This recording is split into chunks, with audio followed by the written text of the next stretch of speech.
Why don't we recycle energy? You're hitting the nail on the head. We would like people to be recycling their fuel in the same way as they recycle other things. Your technology is we're going to refine that energy, that carbon, out of the atmosphere, combine it with hydrogen and water, and then that's the same as gas or jet fuel? Yeah, it's chemically the same. No pollutants. So, for example, our diesel burns completely clean. None of that black smoke you see from trucks when they go up hills. Right. Completely clean. But yeah, it's chemically identical. So this is our plant. Great to have you here. Everything here is a working model, full process working, and we are capturing CO2 from the atmosphere right here. Think of it as like a big cooling tower. Large fan, the fan draws the CO2 in, chemical reaction, and we capture the CO2. Wouldn't there be more carbon to capture by dirty, naughty factories? No, it's uniformly distributed. So we could anywhere. put one of these plants in the middle of Beijing, or we could put it in the middle of the Sahara Desert. You would capture the same amount of atmospheric CO2.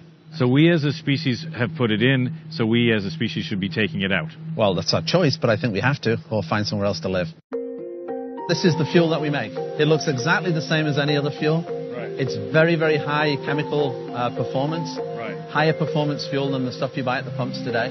So it's better than the pumps, it's carbon neutral, and theoretically it would be cheap to make because you're refining the energy that's already out there in the atmosphere. Yeah, you're using the CO2 from the atmosphere. Your only feedstock, the only thing you're consuming is renewable electricity. Right. Now here's the interesting thing. A carbon neutral fuel that's compatible with any vehicle in the world today.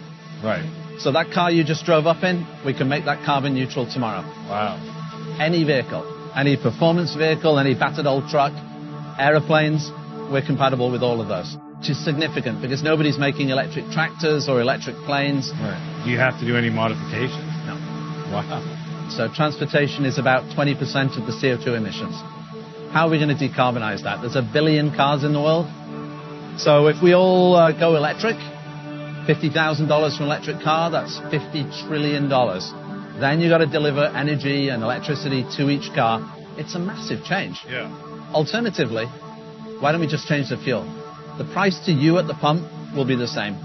Having something like a carbon neutral gas isn't even enough. We've got to start going negative. We've got to actually pull carbon out of the atmosphere.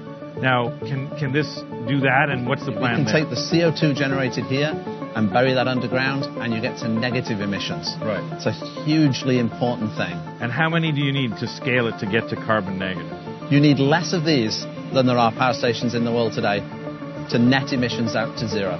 And how many is that? It's in the region of tens of thousands. If we are taking measures as we should be to remove emissions elsewhere, now you start getting to an overall negative emissions from the world. Why isn't the world rushing to Squamish, BC and saying, can we please make 100,000 of these? So first of all, we're open and ready to receive the world. Secondly, we've really just got to proof of concept here, and it's working.